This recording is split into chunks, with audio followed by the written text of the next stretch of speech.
في الفيديو دوت هقولك على أهم 7 اختصارات في الكمبيوتر لازم كلنا نكون عارفينها، سواء كنت بتستخدم الكمبيوتر في الشغل أو في الجيمز أو في التصفح. والاختصارات دي هتوفر عليك وقت ومجهود كتير وهتخليك تستخدم الجهاز باحترافية زي المحترفين. خليك معايا للنهاية لأن في آخر الفيديو هقولك على اختصار مهم جدا مش كل الناس تعرفه، ولو استخدمته هتحس ان انت ماسك الريموت كنترول بتاع الكمبيوتر في ايدك. بس قبل ما نبدأ انزل دلوقتي اعمل لايك للفيديو واشترك في القناة عشان يجيلك كل جديد. انا اياد ودي قناة اياد زون.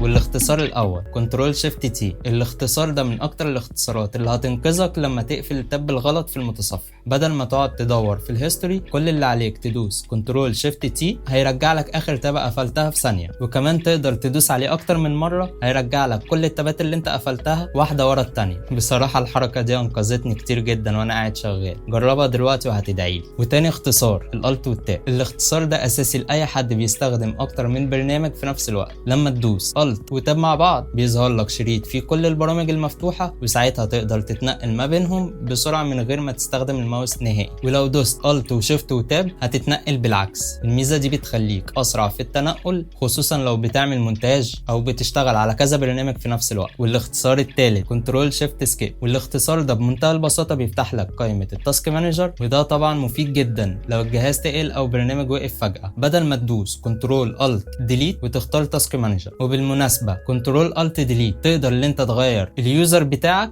او تخرج منه او تغير الباسورد، وكمان تقدر تعمل لوك للجهاز. وعشان ما تخشش في القصص دي كلها كنترول شيفت سكيب هتخش على التاسك مانجر على طول. من هنا تقدر تشوف اللي بيستهلك الرام او البروسيسور وتقفل اي حاجه عامله مشكله. نصيحه مني استخدم الاختصار ده بدل ما تعمل ريستارت للجهاز كل شويه. والاختصار الرابع ويندوز دي. الاختصار ده بسيط جدا بس مفيد قوي. بمجرد ما تدوس على زرار الويندوز وحرف دي كل البرامج وكل حاجه مفتوحه على الويندوز عندك بتختفي وتنزل تحت، ولو دوست عليه تاني بيرجع لك كل حاجه زي ما كانت. وده ممتاز لو بتشتغل في مكتب وحد دخل عليك فجاه علشان الخصوصيه يعني وكده. الاختصار الخامس ويندوز ال. الاختصار ده لحمايه الخصوصيه. لو في حد جه وراك وانت بتشتغل او بتسيب الجهاز شغال، دوس على زرار الويندوز وحرف ال هيقفل الشاشه فورا وهيطلب باسورد. كده محدش هيقدر يلمس حاجه وانت مش قدام الجهاز. الميزه دي موجوده في كل اصدارات الويندوز ومهمه جدا في الشغل لو الجهاز مشترك بينك وبين حد تاني. ونيجي بقى للاختصار السادس كنترول A او C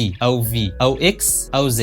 المجموعة دي هي العمود الفقري لأي شغل على الكمبيوتر. خلينا نراجعهم كده بسرعة. الكنترول A بيعمل تحديد الكل أو select all، والكنترول C بينسخ أو بيعمل كوبي، والكنترول V بيلزق اللي انت نسخته أو بيست، وكنترول X بيعمل قص أو قط، وكنترول زد بيرجع عن كل اللي انت عملته ده. والمجموعه دي لو اتعودت تستخدمها هتشتغل بسرعه خرافيه في اي برنامج، سواء الوورد او الاكسل او حتى برامج التصميم. انا شخصيا بستخدمها كل دقيقه تقريبا. واخيرا الاختصار السابع وده الاهم Alt F4. ده يمكن ابسط اختصار في الفيديو بس ده من اقواهم. Alt F4 هتدوس على زرار الالت والF4 هيقفل اي برنامج مفتوح فورا، ولو ما فيش اي برنامج مفتوح هيظهر لك قائمه الشت داون. يعني تقدر تطفي الكمبيوتر كله في ثانيتين 2. بس خلي بالك لو دوست عليه بالغلط هيقفل اي برنامج انت فاتحه، وانا مش مسؤول في الحته دي. ودي كانت اهم 7 اختصارات في الكمبيوتر لازم تكون حافظها لو عايز تبقى محترف فعلا. وقول لي في الكومنتات انهي اختصار كنت تعرفه وانهي اختصار كان جديد عليك. ولو عايز جزء تاني باختصارات اكتر اعمل لايك وشارك الفيديو مع صحابك علشان نوصل لاكتر عدد من الناس، وما تنساش تعمل الاشتراك. واشوفكم في الفيديو الجاي. سلام.